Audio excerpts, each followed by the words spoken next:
Yes, here we go. It is time for the T.N.F. Thursdays came around very quickly this week, so sorry I've not been as active, but we are joined as always on a Thursday by the Judge Mark Kearney. How are you, mate?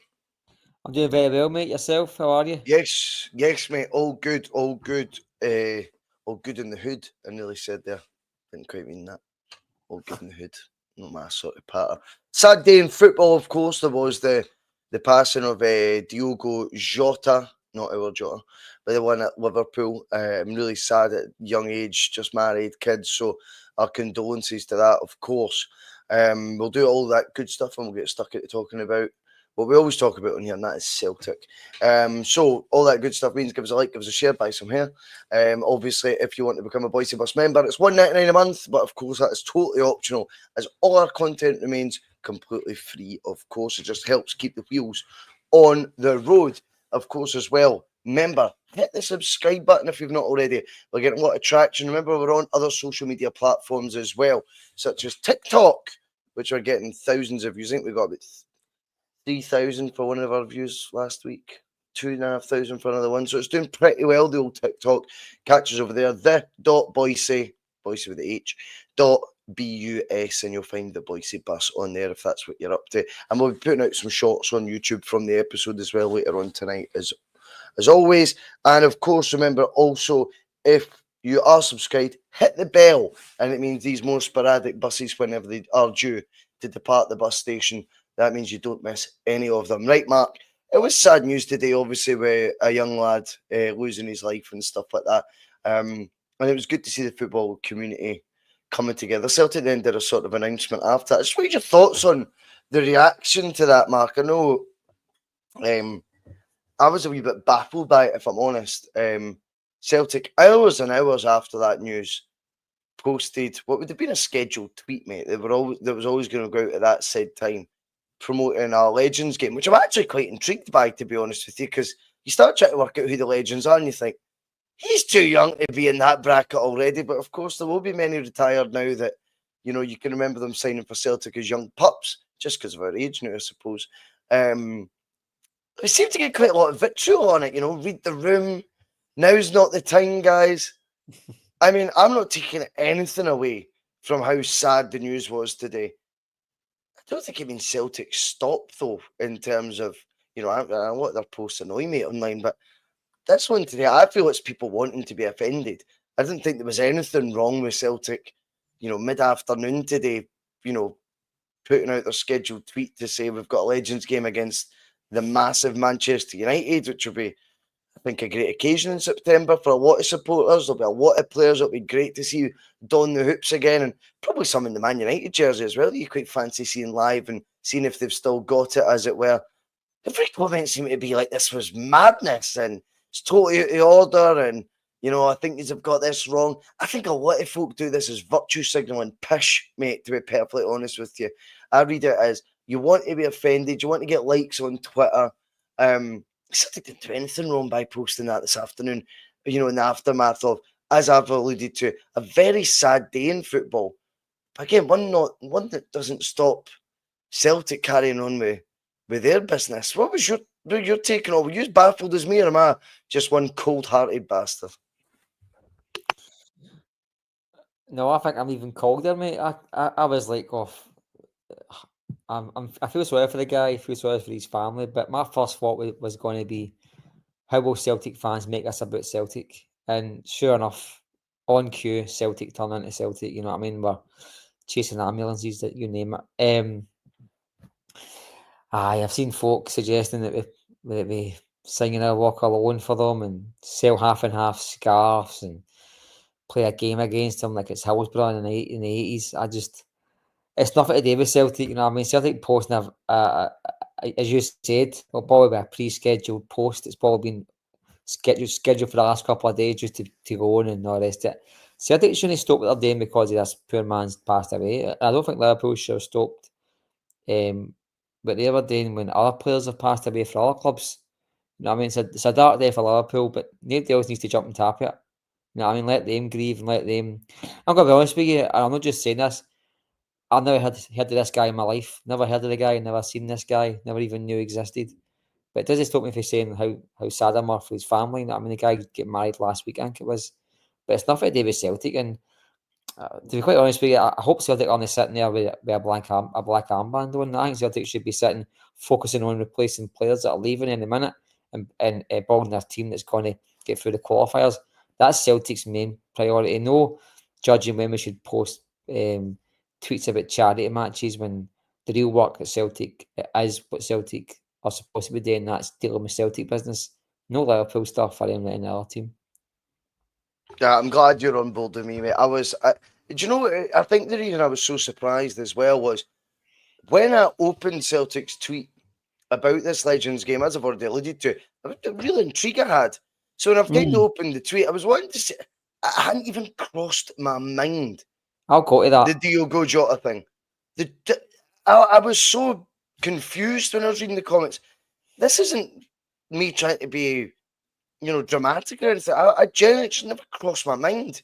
The stuff that had happened or I'd read about and the sad news that I'd heard about earlier in the day could remotely be correlated with this whatsoever. And amazingly, Celtic fans, I mean, see, to be perfectly honest with you, there's a couple of things, I mean, what people not allowed to talk about anything else when they're not to do with it, because, where does that line stop? And secondly, the real cause that Celtic fans get really quite politically important with themselves about is people being murdered and slaughtered in Gaza, left, right, and centre.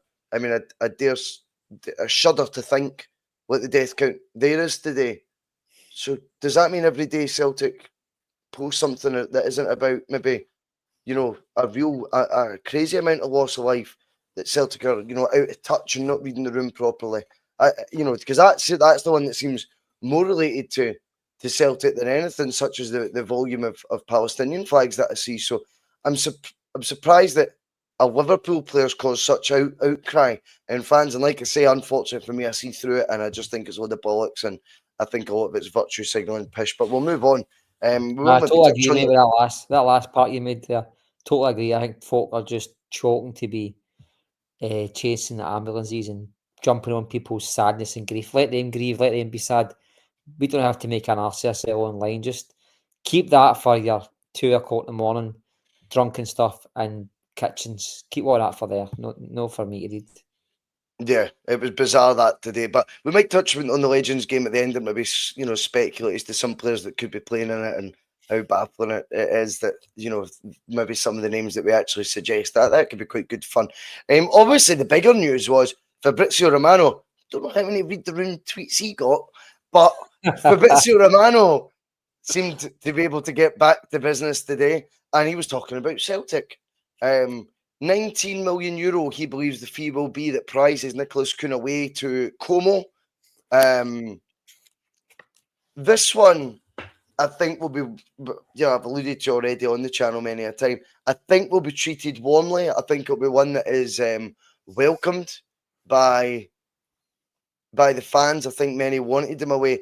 My stance on it right now, and I'm maybe keeping my powder dry for the effects of it till I see what the squad looks like, and that means first team and subs bench for leg one of the crucial playoff round we've got in the Champions League, because right now as it stands, Nicholas Kuhn down Celtic with Negrin just coming in, and Jota still injured, James Forrest approaching, I think he'll be 34 by the time the playoff comes around. There's reason to sort of say, well, careful what you wish for right now.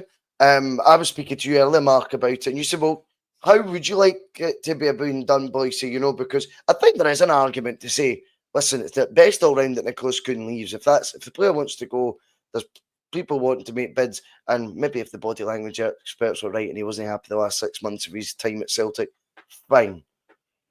I think my worry, I should say, is that selling bit Celtic are really proactive with, and they're really on the ball with, and they've, not to use the read the room term again, but they've read the danger signals that Nicholas Kuhn's an unhappy camper and he doesn't want to be at the football club anymore. So look, we get some interest. Let's maximise our earnings as quick as we can and make it a really slick, straightforward deal that doesn't impact on pre-season get-together that's about to start probably next week with everyone back.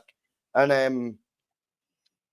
just wonder if they'll be as proactive in terms of replacing 36 goal contributions. And I've got to be honest, Nicholas Kuhn's performances in the Champions League, which I grant you, were predominantly in the first half of the season when he certainly was having, it'd be fair to say, a purple patch to say the least, albeit he did score his goal against Bayern Munich in a crucial knockout round as well. Unfortunately, it wasn't enough. But it certainly wasn't a consolation goal by any time at that point. It levelled the match. Replacing that ahead of these crucial playoffs is massive, particularly when I just can't help but think of the role he would be given and would actually play in said crunch match. What's your sort of thoughts on that, Mark? No, I think you're right. I think he'd be one of the first names on the team sheet. And that spells danger for Celtic. You know, you can't be losing at this stage in the window a first 11 player and not have a replacement lined up. So let's just focus on the fact that we're going to lose him. And it is kind of baffling that he's went to Como, but Celtic have seen this coming, you know what I mean? And they've read the rumours you said, and they have made a slick, you know, bit of business, get rid of him, make some good profit. I wish we had that same attitude when it came to buying players. I think we'd be a far better run club on the park if we behaved the same way as we do when it comes to outgoings as we do for incomings rather. And it is a bit of concern that we've got qualifiers coming up. Boys, I'm actually hugely concerned about this season coming up. I'm really concerned about it. I just don't think. I'm looking at some of the stuff coming out the club just now with the 25 quid for the Newcastle games. A disconnect between the fans already. There's the ultras are coming out, and they're saying they're not being getting access to the club. Fan media seems to be getting less and less access. I just feel like it's just a wee bit of a recipe for disaster coming Celtic's way unless they gear up for the start of the season. On Kuhn, because you asked about Kuhn, I think that the business itself seems pretty good business for me in terms of he wanted to go, so it kind of lessens your haggling ability with the buying club because you got a player who's probably already spoke to Como, who's probably already agreed terms. So the chances are you've got a player who doesn't want to come back to training at Celtic and be kicking the stones about the grass like we had with Dembele and Boyata. So we've been there, we've been bitten. So the club's still managed to get a good sum of cash for the club, you know what I mean? But with FSR coming already and then the money we have to make to reinvest it back in the club, it's crucial. It's more than anything new. It's crucial that Celtic qualify for the Champions League. Forget about the drubbings. Forget about the lights and forget about the matches itself. If Celtic want to continue to operate paying 20 and 25 grand a week for players, buying guys at 4, 5, 6 million pounds, if we want to continue in that market, Champions League is the only way we can do it because should we fail to win the league, second place next season gets free qualifiers for the Conference League. Free for the Conference League next season. If you win the Scottish Cup, you get Europa League, and then after that, it's 4 qualifiers for the Conference League. So it is literally boom or bust for teams like Celtic. I mean, we're in a Can I ask you what you get for winning the league as well, just while you're reeling them off? Celtic would get 3 qualifiers for the Champions League. Rangers would get automatic Champions League for 2. Rangers get for 2 more seasons automatic qualification. Celtic get 3 qualifiers for minimum 2 seasons. So if you win the league, you get. So basically, this is now based on the club coefficient coming into the play, as well as aside from it just being a nation's coefficient, which people have been, I've patted Rangers in the back many a time for sort of topping up Scotland's coefficient, but now it's coming home to roost. Their actual performances in Europe have. Yep, go on. This is where I think the club might have a bit of a conundrum because there might be a situation where Celtic might be neck and neck for the title, but have a Scottish Cup final against Falkirk, or even maybe a Hearts for talking's sake, and the board could look at it as a purely financial situation and say, well, the most important match for us to win is the Scottish Cup. It guarantees us Europa League football at £20 million, whether it's winning the league. Wow, amazing, we can go to George Square. but they're going to play 3 qualifiers, and we won't back the manager enough to get through the 3 qualifiers. So you've been in a situation where the club behind the scenes would rather bank the £20 million or so Europa League cash than gamble on a £60 million jackpot. And we've got a board that don't gamble. I mean, we're at a stage now where we've got 3 qualifiers for so second place, 3 qualifiers for the Conference League, boys. I'd rather we just dropped it altogether. And then even on top of that, you're getting, if you lose 1 qualifier for the Champions League out of the 3, you drop it altogether. So it's literally boom or bust for Celtic. So it's £60 million or nothing. And then if you give this board an excuse next season where you've got no Champions League football, for talking sake, right? See, they will sell your Nicholas Kuhns and your Dyson Maedas, your Rio Hatatis in a heartbeat. And then Celtic, I listened to a podcast about this actually. Celtic have got a realistic future where you might start to see 7, 8, 9, 10 grand a week players being the absolute peak Celtic can afford. We'll go down to a Hearts level if we don't pick up our coefficient points ourselves now, boys. So we can't rely on Rangers anymore. Rangers have done their part. And the Scottish coefficient is actually went for, I think it was 11th to 17th now. And what we need this season is we need Celtic, Rangers, and 2 other clubs to not only qualify for Europe, to get through the group stages, each club to get through the group stage, just for us to have a chance to be in the situation where we want to play 3, 4 qualifiers in a season after the next. And if Rangers win the league this season, they'll go on automatically for the next 2 years. So in a doomsday scenario, Rangers winning 2 in a row could push Rangers that far over the horizon that Celtic won't see them again for a long time. That's a realistic doomsday scenario where they would automatically be getting £120 million of cash. And they will fucking spend it, believe you me. Whereas Celtic would have to take what we've got just now and start to slowly downsize already without the benefit of any European football of note. Yes. Whilst that is the doomsday scenario, it's a scenario that can still arise. Yes, that's we're not saying that's realistic. Exactly what's going to happen, but it can happen. And that's why my big frustration mark is, however the scenarios came about, the coefficient Celtic had as a club in its ranking, I think we're 56th in Europe right now. Rangers are about 21st, something like that anyway.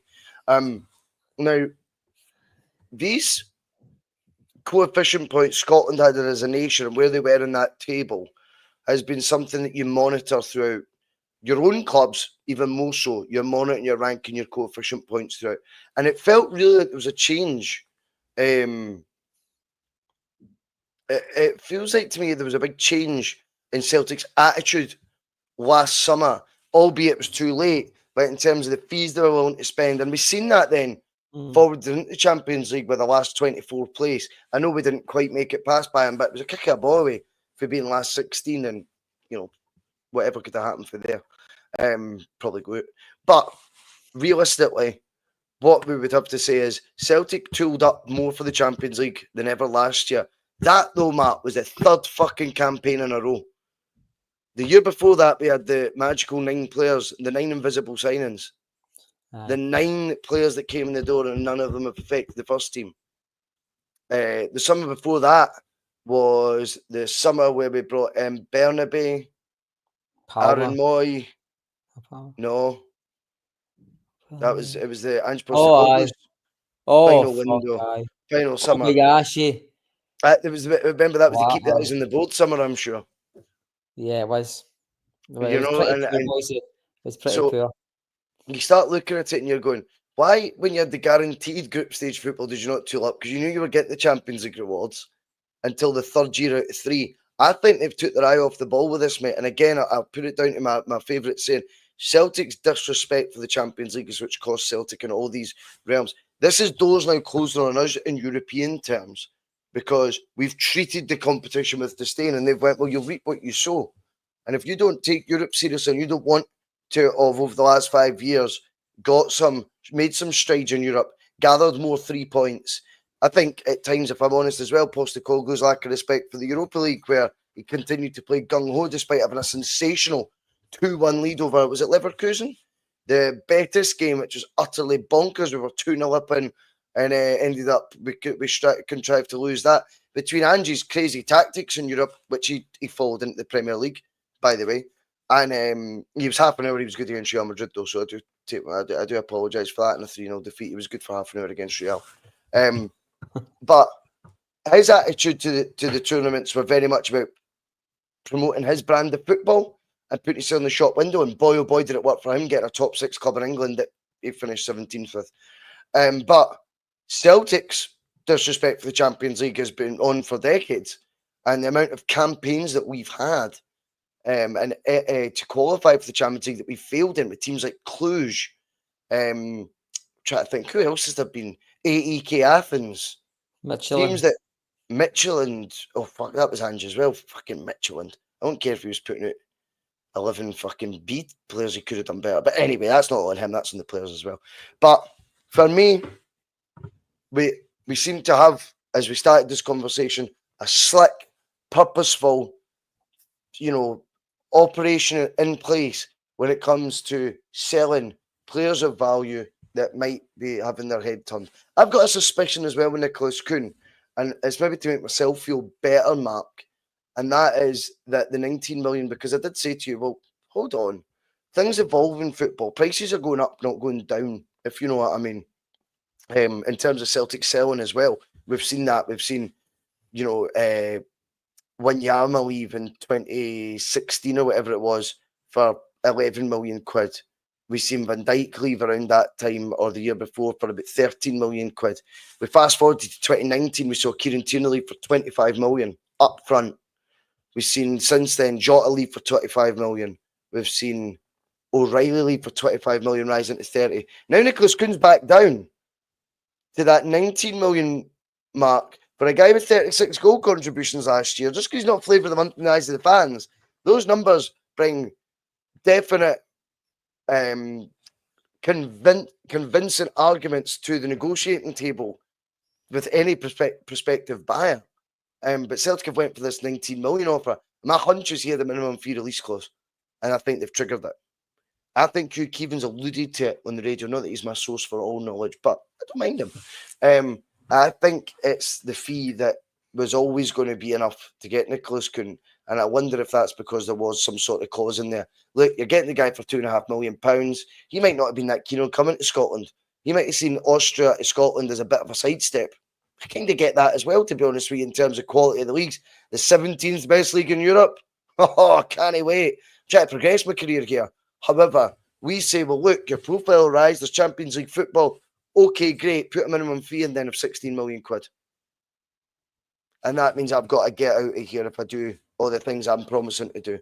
I just wonder if that's why the fee's lower. Because it is interesting, Mark, that, we would obviously be selling him, whether the fans think or not. We're pitching him to these prospective buyers as first name on the team sheet, 36 goal contributions, key man. So why would the fee with 4 years left in his deal be lesser, by substantially 20-25% we're talking here, less than what we got for Jota 2 years ago or Matt O'Reilly 12 months ago?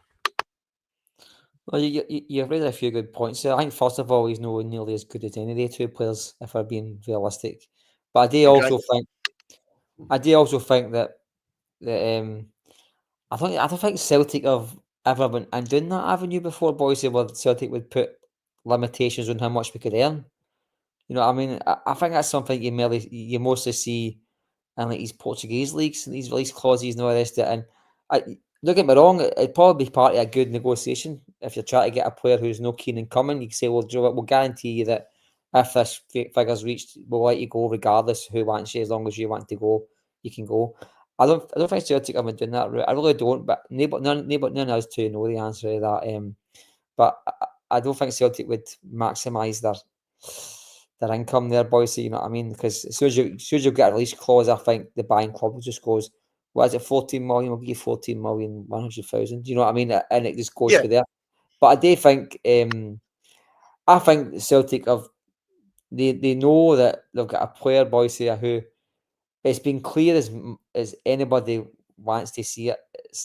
He's told the club he wants to go. It was written over his face, boys. It looked like he was kicking stones for months and months and months there. And I think when you've got a player or you've got an asset that's doing that, I think it weakens your hand when it comes to negotiations. Especially, he might have said to the club, "Look, as far as I'm concerned, I'm not going to play for you again. This club's interested in me. These are my preferred bidders, etc. But just get me out of here. I'm finished with you. Thanks for everything." And I dare say that took place. Something similar to that conversation that took place. Yes, perhaps. As I say, we are all speculating. But I mean, if Michelle comes in and she's got a point. I mean, she thinks he's worth at least 20 million. Normally, players that have seasons like that at Celtic with those sort of numbers do sort of create that sort of fee at the least. 16.5 million, she finds is laughable. But well, I've got three things on that. I think we're playing in a very, very, very poor league. Second of all, we've got a player who's got a history of being at big clubs and not making it. And third of all, we've got a player who's been there for almost 2 years and had a small sample size of what he could prove. So I don't think this isn't a guy who's played 2.5 good years at Celtic and he's halfway through a 5-year contract and Celtic have went, right, now's the time to sell. This is a guy who's got 3 years left in his contract, 3.5 years left in his contract. And Celtic have said, he's good to go. He wants to go and we'll get buying clubs. Let's just get a deal done where we're all happy. We can move on and nobody's lost any face.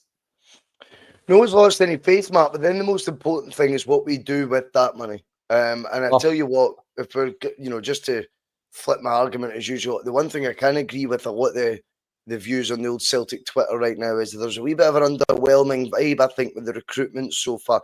Nygren, we've all got high hopes for, and I think, the fact he's in that Swedish international realm right now with a lot of good players, they've got a really good era right now, I think, upon them in terms of it's just having a wee, you just have some countries like, I'm not saying it's at the Belgium level where they were ranked number 1 in the world and stuff. Remember, it was just a random cluster all at the same time that were just, I think Sweden have a lot of players right now, mid-20s, who really are top-level players. And for him to be in amongst that and called up whilst only playing in something like a Danish league, I think speaks volumes as to the quality he has. The fact Celtic were willing to pay any sort of fee for a player with 6 months left in their deal, I find quite optimistic. But now we're looking at two players from Japan, Yamada and the left back whose name is escaping me. Inagura or something like that. That's it. He looks like a bag of jobbies, by the way. He looks like a bag of jobbies. Yeah, I mean, it's pretty underwhelming, Mark. The 250 grand for a player who's in a relegation battle. His club, he's only played 20 to 30 games professionally. He's about 23 or something like that. Or was it 30 games professionally? Left back, Bhoycie. Never played 1 minute. Never played left back. He's basically left-footed, so we've decided he's a backup left back. We've already got. Am I right in thinking we've got 7 centre backs right now? Let's ring them off. Carrpool, Vickers, Welsh, Bielka, Nuvroki, Carrpool, Vickers, Scales, Trusty. 6. And the young boy who played against Raith Rovers, he was really good. I liked him. He was really, really good actually. Very composing. It was opposing. I think he played at Queen's Park last season or season before that. Big tall boy. Dane Murray. Is it Dane Murray? Dane Murray. His name's been about for years. The big centre back, he played against Raith Rovers. I think he would have been the Scottish Cup and he was outstanding that day. I know he was on the Raith Rovers, don't get me wrong, but he was brilliant. I think he might be the 7th out of more. Remember, he's been injured for the last couple of months. He missed the end of season there. He's due to come back before the season starts. Big blonde boy. Somebody will tell us in the comments, surely. Murray. Irishman in Portland says it was Murray. Murray, well, see, just your gut, Mark. You're a fountain of knowledge, mate. Fountain of knowledge. Crack on, mate, with the centre backs. I know you got to say, like, you're trying. Yes. I know your point's going to be. I know your point's going to be. You're trying to find a good configuration at the moment. I agree with you. Yeah, I mean, I'm just like, we're adding to that list, and there's no way this guy with that background is going to be something you go, wow, he's fucking, can you leave him at the first team? I don't really get the point of it. I would rather work with some of the players we've got. If there's dead, I think like Bielka would get rid of. I'm on record already this summer saying Naroki for me is the one I would keep for another year. I would not be too quick to get rid of him. I don't think he's done much wrong. I think there's a pathology curse on him as I've said before, that baffles me that it still lingers. I thought Julian was the exact same with the Livy thing. Yeah. It didn't matter if he played 20 great games either side of that fixture. That's what he was known for. Naroki, I would keep. Cameron Carter-Vickers, I would keep. Trusty's probably the one that right now you're going, well, if you got 4 million in for him, you paid 6, would you take the quick hit? People would probably gamble on that and twist. That's fair enough. Don't mind that. I don't see this guy coming in and being at their level, let alone. It's just a baffling one. I don't know where it's came from. I don't know. The only other aspect is Yamada that hot a prospect that they think maybe bringing another Japanese player in at the same time to settle him in? Is that what it is? But again, I'm pissing in the wind if I know. But these players, mate, I'm skeptical, very skeptical that they're going to be of the level. Nigrin, KT, yes. Can we have some more of them, please? Well, you're spot on, especially the striker looks a bit iffy, I know. 2 goals this season, I think it is. I mean, can want to fuck? We've lost Kyogo and Giakoumakis in the last, 3 years or 2 calendar years, and we've replaced him with Adam Ida. Let's be honest, that's all coming into the club. So when you think of this guy, he's just scored 2 goals. I think the other boy's 23 or 24. It's different in Japan. They've got to go to these universities and study first before they can play. But when you're hitting that age, you should have 150 games under your belt in Scottish football. And this guy's played 20 odds. He's never played left back. He's never played at a high enough level to judge him. In fact, he has played at his level he's at just now, and he's playing for a team who's just been beat 4-0. And my dad says that he cost one of the goals in his last match in the second bottom of the league. So it's hardly filling you full of confidence. But I'll get a real concern. Unless Celtic pull four right good signings out of the bag, I can see it being a tricky season for Celtic. I think if pre-season starts tomorrow, we've got a bounce game against Queen's Park. But if the first team's back in next week, minus Kuhn, right? Minus Taylor, with the addition of course, Kieran Tierney, that squad looks weaker than what it was at the pre-season last season. And we're doing it season after season. There's almost so many times you can do it and get away with it, Bhoycie. This Rangers mob, I hate mentioning them just for the sake of it, but the last maybe day or so, they're beginning to start to throw some darts at the board. And I always say to my dad, it only takes a couple of these ones to land. It only takes 1 or 2 of them to land and make them 5% better, 10% better, and they can match us for most of the season. We're beating them on the small margins, but we're doing it the small margins regularly. If they can just reduce these small margins, Bhoycie, they can reduce the level of points in which we can beat them by. And they've already started to close the gap between how they can compete against us in a derby match. So these things can align up very easily. It's up to Celtic to sort it out. I'm not convinced that no matter how much money we've got in the bank, we're going to spend it. But we're at a stage now where it's 14 days or something before the season starts, whatever it is, or whatever it could be. And we're looking weaker again. I don't see anybody that's linked with. I mean, Chris Gardner, I think, I texted everyone to say he's agreed terms with Lens, or Lons, what it was called. So we've lost out on him as a long-term target. How get we get £6 million for Frimpong? Free money. Frimpong's free money. We've times 5 our money on Kuhn. And we've somehow managed to stagger into pre-season with a left back who's never played left back, a striker who has never played first-team football before, linked with another striker who scored 2 goals and never played inside Europe. We've got to bring him in and try and adapt him. We've got qualifiers in a couple of weeks' times, and we're in a situation where now more than ever, the Champions League now isn't just about Celtic's 5-6 games in Europe. This is about where we stand as a club now in Europe. This is about where we stand now, because with the FSR coming in, we need to have money in our bank accounts to justify £5-6 million players. And if we can't do that, Bhoycie, our club will drop to a level that none of us want to see. And by the way, that waiting list, that might come up to see who's actually wanting to buy tickets. And see that tarpaulin, you pay Celtic players 5-10 grand a week, and that tarpaulin in the top stand will come back, I can assure you. Yeah, that's fair. I It's hear you on that. because we're at a critical time in Celtic's European standing and FSR. That is we're at a critical point, and I don't know how much I can stress this for people. And Celtic must see this. If some people out there who concentrate on Celtic's coefficient are people like myself who can see doomsday scenarios at the horizon. Yeah, well, I mean, we were speaking about that earlier, and it is. It's Sorry, man. fucking. It's no, not at all. It's fucking. It's terrifying. When you with the way you've outlaid it, and you know these are just facts that Mark's spouting about the qualification.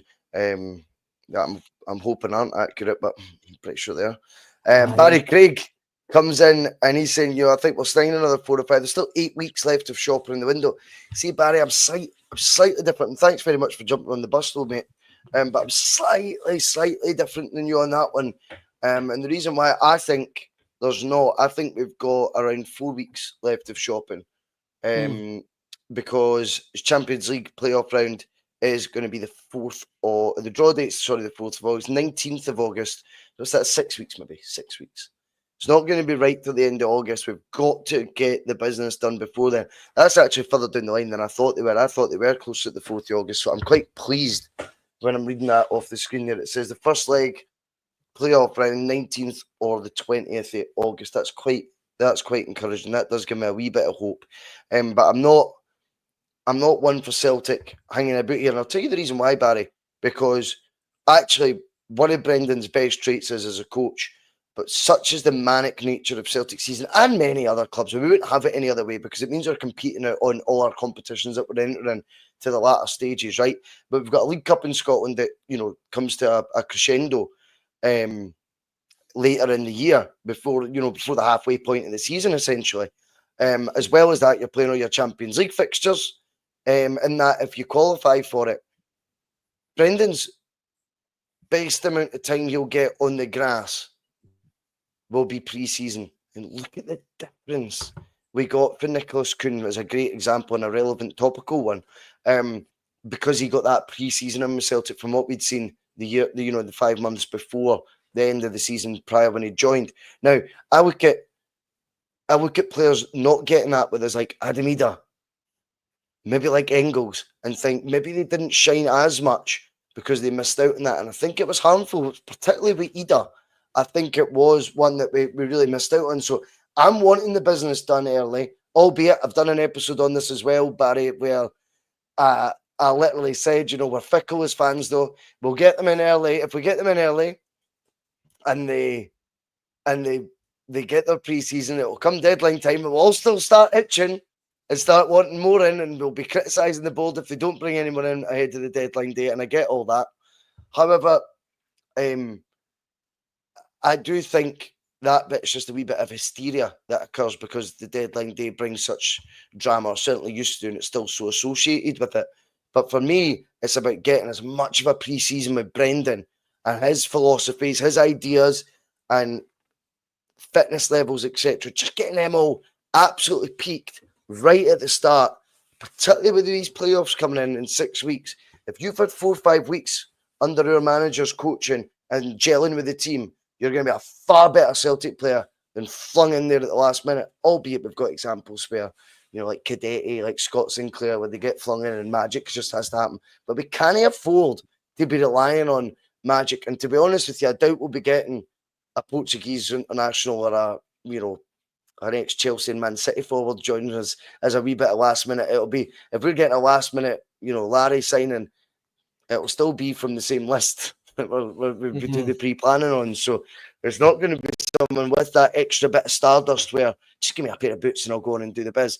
I doubt there'll be anyone like that. So I'm wanting these guys in and get as much work with Brendan. But thanks very much for your point, Barry. Have you got anything to add to that, Matt? No, I think you're spot on, mate. I think if you want to get serious about the qualifiers, you get the players in for a couple of weeks' work with Brendan Rodgers, because anybody that's going to come in, Bhoycie, is going to be the same situation with Nicholas Kuhn, except flipped. They'll have a buying club, a club they want to go to, and they might start to down tools a wee bit during pre-season, which means we get I need this situation where when they come, they're not as sharp as they should be. Are we watching downsizing? Kenny Dalglish Senior comes in, but remember we've had the real Kenny Dalglish Senior on the bus, mate. So using that avatar on here, I see through it. He's my second best pal.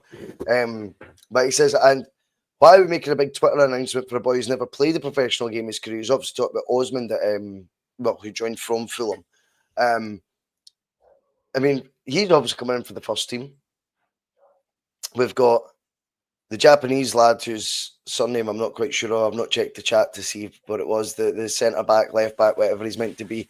He's coming in to be part of the first team at 250 grand. A guy who's never played before, he's had limited appearances as well. Then Osmond, he's a Premier League 2 player right now. He's never played professionally for Fulham as of yet. He's coming in to be a first team player.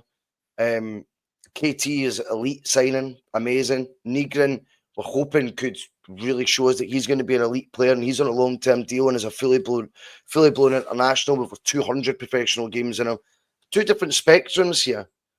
But my worry is the two brilliant ones we got were just, very much good scouting with the Negrin one, and good, to be fair, credit where it's due. If it does work out that they struck with iron was hot and they had the courage of their convictions to go bring him in before the end of his contract, they seen a bargain there. The KT one, I mean, come on, that only Celtic could have messed that up. We're just chuffed that they actually didn't.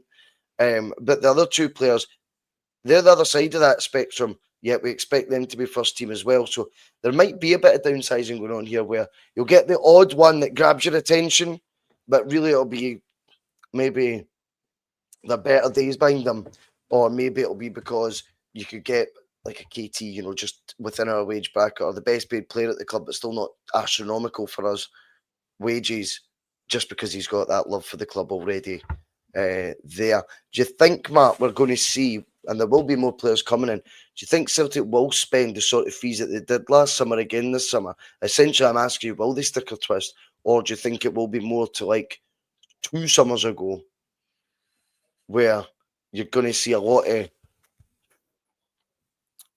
chucking darts, with a blindfold on as opposed to at the board, and a lot of 2 million hope and hits joining the football club? Well, I went to something called augmented reality darts for the Wayne last month, and I think that's the kind of darts Celtic are playing. They just play a different reality for the rest of the boys. They expect top dollar for their own assets, and they expect to pay as little as possible for other teams' assets. You know what I mean? But I said about 2 years ago, I don't know if you remember me saying this on the pod, that Celtic fans are going through a manufactured downsizing in the club and a manufactured downsizing in expectations. And I think we're seeing that playing out. I think when you're looking at, sorry to say this, because I'm a fan of them, guys like Scales being first pick players, and guys like James Forrest, who we spoke about, being genuine contenders still for shirts, and guys like Ross Doohan being re-signed. When you're seeing things like this, you're seeing a downsizing in expectations. And downsizing expectations isn't just a level of player that we're being linked with. It's a downsizing in expectations with what we expect for Celtic.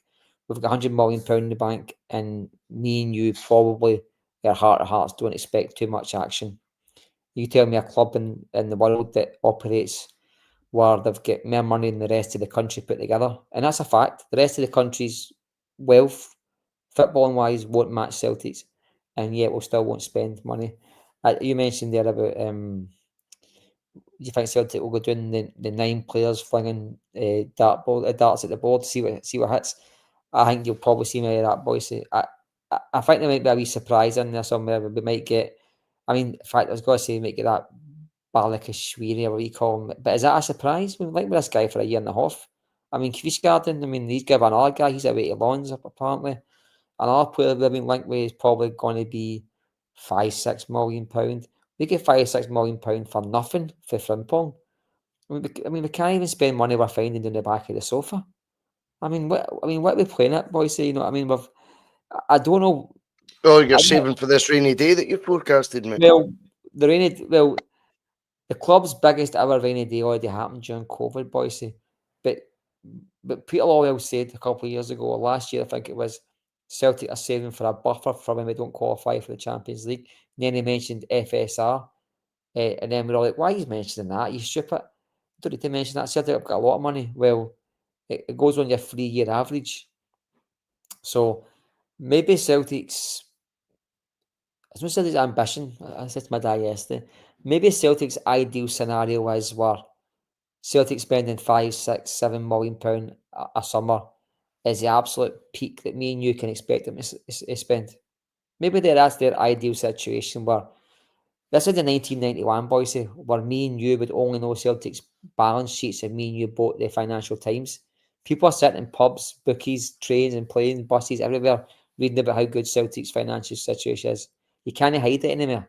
It's there, it's there in the open. You get people like the Swiss Rambo, what you call them, laying out bare how good Celtic are ran.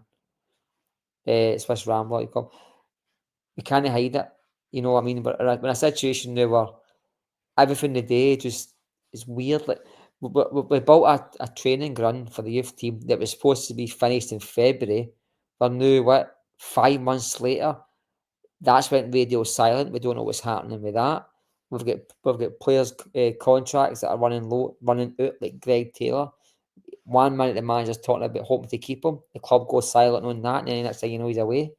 We just do things in the most bizarre fashion. You know what I mean? I don't. Then you've got, I think, 100% there's a disconnect between me, you, and the club in general. But I think it's getting wider and wider. And I think the £25 for the Newcastle game. I mean, Newcastle.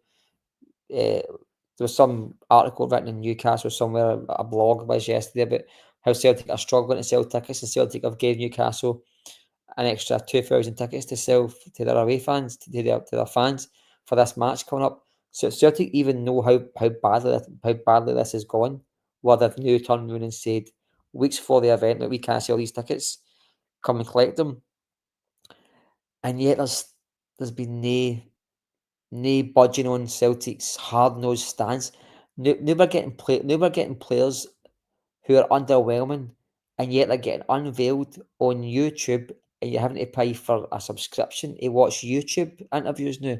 Not only is Celtic slapping us in the face with players who we think's below our standards for first 11 players, we now need to pay a premium to watch them tell us how much they supported Celtic as a kid, and how they spoke to John Hartson and Chris Sutton before they signed, and now we need to pay for that, Bhoycie. And it's got disaster written all over it. It really has, and I think Celtic have got the opportunity to make us look at Celtic again as a club that have got ambition. But I don't think any two years or anybody watching has got any ambition that Celtic will go above their usual stance of buying low and selling high, and buying really low. I mean by that. I think one of the things that frustrates me the most is, that I know there's a lot of people that have maybe met the likes of Peter Lowell before, or, or Michael Nicholson, and I think there's no doubt when they tell you that, look, they want the best for Celtic. I don't doubt that. Their version of that, I'm not entirely sure they're right with. Aye, And self-sustaining.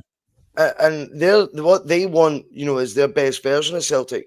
I think is from a prism very, very different from a lot of supporters and football people in general. Hence why they clash with the likes of Brendan Rodgers so much. And to be fair, as much as a panange, if I'd been him and seen that last window, that second summer window from the autonomy he got in the first one, he'd probably realised that he'd have read the room and went, wait the fucking now. I had autonomy because you were on shit fucking Europe shit creek, didn't I? Yeah. That's why you gave me. That's why you did it. Now I've got you the Champions League money back, and you're back feeling a bit better about yourself. You're giving me Burnaby and shit like that. So maybe. Look at, you mentioned, just very quick for 1 second. Sorry, you mentioned Ange there. I think you mentioned the Ange situation. I think because Celtic were in such a shit situation, they gave him free rein. But then they pulled it back in. They got all their ex players. I mean, we got rid of Darnell Day. There was a chance to have a proper manager, somebody who's going to come in and be the pathways manager, somebody with a bit of experience in England. I don't know, maybe like a Glenn Hoddle or something. No, I know him, but something like that. What do we do?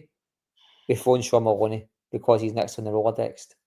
Everybody at our club, and I tell you something, the worst thing that could happen to me and you is for somebody like Scott Brown to make a run the Scottish Cup or get promoted, because that guy will be in Celtic Park in that dugout within a year, and you will not get rid of him no matter what happens.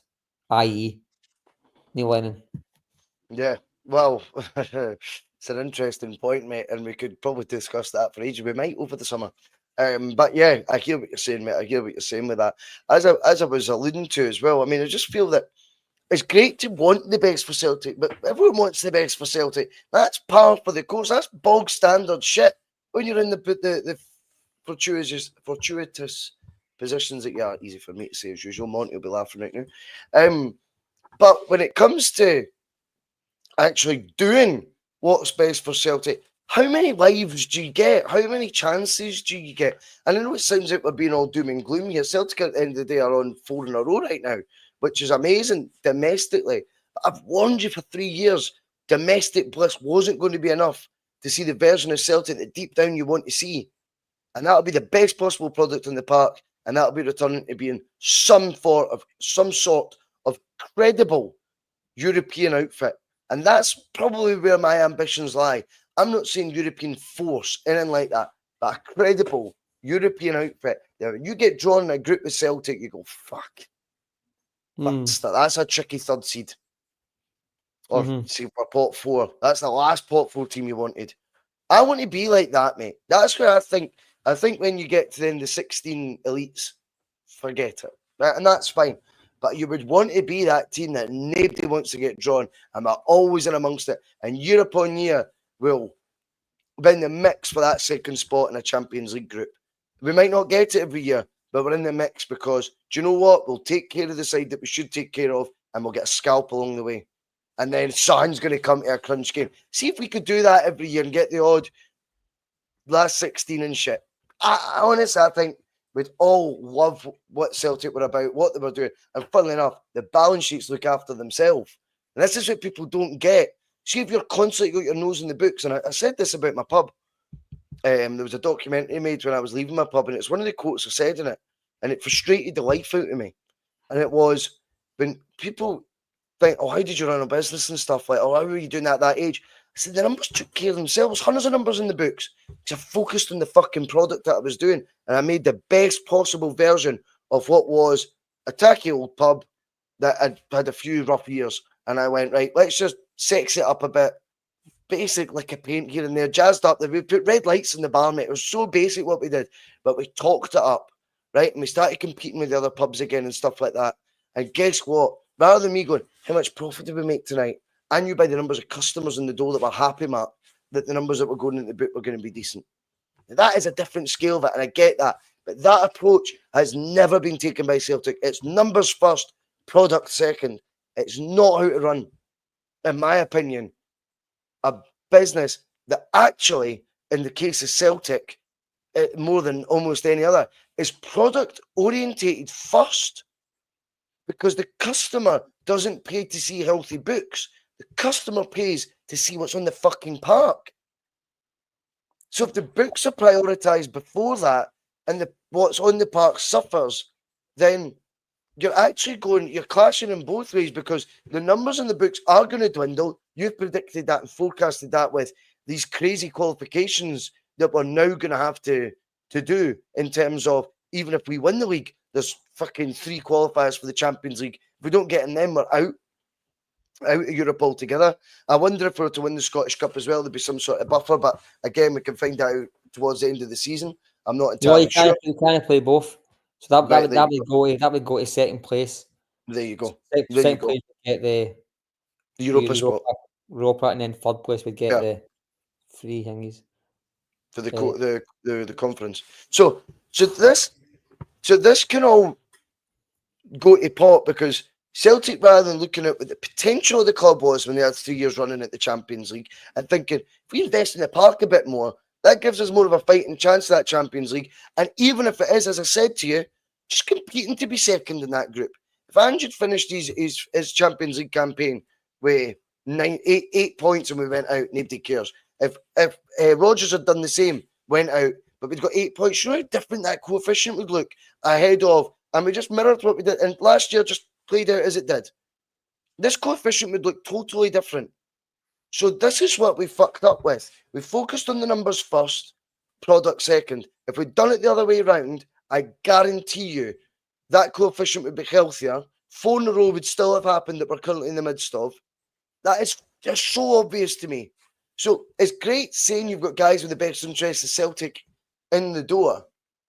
But unfortunately, their version of what's best for Celtic, I think right now, has been tried, has failed in numerous areas, succeeded in others, but it's time to be refreshed, ripped up, and began again. But what I know it sounds dramatic, but that is the way I see it. You've got to move on, you've got to evolve. These guys haven't changed. Celtic's mantra hasn't changed, Mark, since the whole time I've been doing the podcast. It's been the exact same conversations, and you can go back. I remember talking about Finn Bogason joining under Lenny, fucking, and we're unable to get that deal over the line, and stuff like that. It's all there to be seen, mate, time and time again. And that is when you need change. Well, funnily enough, one of the most chastised figures at Celtic in my memory was Fergus McCann, you know what I mean? But he was spending, as I said before, £4 million on players, £5 million on players at a time when Celtic's turnover wasn't much bigger, wasn't much bigger than that. So I mean, you thought we signed a. And he is the definition of Mr. Biscuiton, apparently. He got booed. We signed a 7-year contract with Umbro for £9 million, and the same summer spent £4.5 million on I think it's Phil O'Donnell. So that'd be like us spending £17.5 million or 20 million on one player now of the Adidas deal, which didn't run as long. But Celtic, when you mentioned your pub there, I think it's the analogy for me would be that is if you're talking Celtic, it's like the doors are open, but Celtic have switched the lights off. So nobody knows. So they've looked at a big, massive income if they want it, but they'd rather just keep what they've got. You know what I mean? They'd rather what they have got to leave the building rather than anything else coming in. Like in terms of like you go out and you buy that Finn Bogason, you might have qualified for one or two more Champions Leagues. You go out and you buy Kuhn, and you might get through these qualifiers. I mean, the Michelin tie we spoke about for a couple of minutes earlier on. We went into that game with like Barkas goals. I think it was Ralston. I think it was the young boy who went to St Johnstone on loan. I think it was a real shitty 11, right? A really, really poor 11. That was a Champions League qualifier. Celtic ended up signing 3 players the last day of the window. The last hours of the window, we signed 3 players, remember? It's just Marcus comes in, Mark.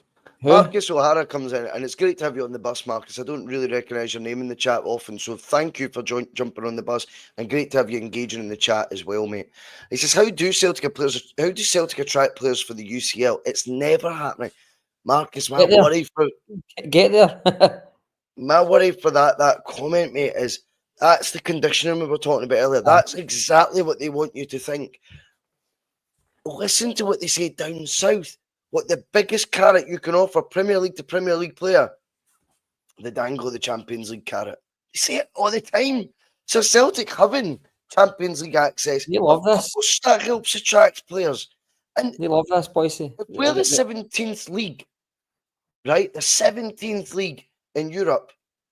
That means there's plenty of leagues out there where real quality can still be found and be attracted to join the champions of said league, who are particularly if you're in the Champions League, of course that's attractive. So it's never happening. Chance. Yeah. This is actually our last chance of realistic Champions League football for a while. This is the last chance. This is one qualifier. We're going to be seeded the Champions route. This is as good as it's going to get for Celtic. This is as easy as it's going to get for Celtic for quite some time. For the next 4 or 5 years, this is as good as it's going to get, unless we win the Champions League or win the Europa League, which won't happen. We need to ensure this, Bhoycie. We need to bank everything that comes with it, and that means we need to strengthen for next year's free qualifiers, because the qualifiers next year can be a Benfica. I mean, Rangers have got Panathinaikos. We don't go through that tie. We just don't navigate these ties, Bhoycie. We just don't. So we need to come out and buy these players, and if the board love that type of comment, basically that gives the board an excuse for them not to buy players. It's like if somebody tells you don't cross the road because you might get knocked down. Well, there's a party on the other side of the road. I like to go there. You know what I mean? You can be safe on this side of the road if you want. You know what I mean? But you have to. I mean, we're not gambling. See, that's the thing I said before. If we spent £50 million, we won't. It's money we've got. But it won't impact us whatsoever. Yeah. Yet we won't spend £5 million on a guy who's been linked since last season, who wants to come to the team. Yet we are haggling pennies and pounds for guys who have scored 2 goals in the Japanese league. A guy who's never It's played. bizarre. A guy who's never played 1 minute of professional football, and a guy who at 23 has played 20 games. And the only signing we've made, I know Nigrin, he looks a player by the way, but the only signing we've made that is befitting a club of Celtic has been Kieran Tierney. And I'll tell you something, there's only one person that's sat at that table and had to downsize their expectations or move their standards, and that was Kieran Tierney. He's probably took an Correct. 80, 90 grand a week pay cut to come to Celtic. Yes. Celtic have sat on the other side of that table with a Celtic strip and says, "Do you want this? I am not." That's what they've said. That's what they've said, and that boy's been that desperate to come back. He's made his millions, but I've got no doubt whatsoever that an Everton, a West Ham, an up and coming Leeds, when they say to him, "Here, there's 90 grand a week, 3-year contract, sign there," no doubt in my mind. Yeah, it's bizarre. And again, of course, not everything comes down to how much you spend, but please, when you want to use examples of teams that have spent money and then it's not worked out for them, go look at the teams that succeed and see if they've spent money. You tell me the teams that don't spend money and succeed, rather than listing off teams that have spent money that don't. Particularly when it's there and it's there to be used. And we'll leave it there. But it's been a bit of a depressing one tonight, Judge. I am don't going to think it go. was. I don't know. It's good to clear it, mate. Good to get it out of the No, system. I think if Andy's watched that and has got that feeling, well, Oh, listen, I have. Reality always hurts, mate. Well, we're selling a first 11 player for £20 million. You can deal on the fence how it's going to impact the team. That's going to have an impact no matter what you say, right? But the rest of it is just speaking the truth. We're halfway through a window which looks very concerning. We've got qualifiers coming up that me and you aren't all that confident we navigate. And we've got a club who don't seem to be going in the right direction. I'm not just depressed. I just think it's a mirror getting shone right in our face and just saying, "Look, tell me what you see." Yeah, not spot on, mate. Anyway, I'm getting out of here. I'm going to go and try and hit a ball off a wall for a wee while. Right, Mark, thank you so much for jumping on, mate. Really enjoyed the chat. A lot of good knowledge as well. Sorry for depressing you. No, don't worry. No, well, depressed a wee bit much, but it's just one of those things. Just when you think you're doing a 4 in a row, and I'm like, fucking 4 in a row, we've still fucked up Europe. Anyway, we will leave it there. Thanks to everyone who's joined. 159 live right now, which is pretty high. So big shout out for that. Thanks very much, and I'll see you all later. Nearly hit the wrong button there. Cheers.